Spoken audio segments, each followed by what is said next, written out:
นน่ะ ได้กำไรนะ อยากกลับเมื่อไหร่ก็กลับ กำไรของกำลังกาย ไว้นะคะ เป็นไงสวัสดี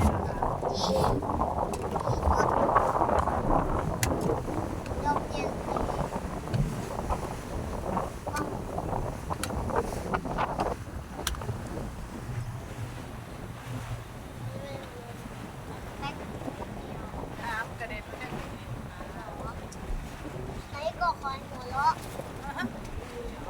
ถามลุงเลยดูไกลไหมฮะ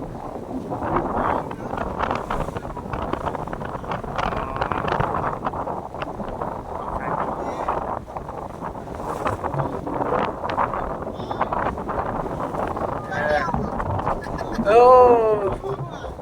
รู้ด้วย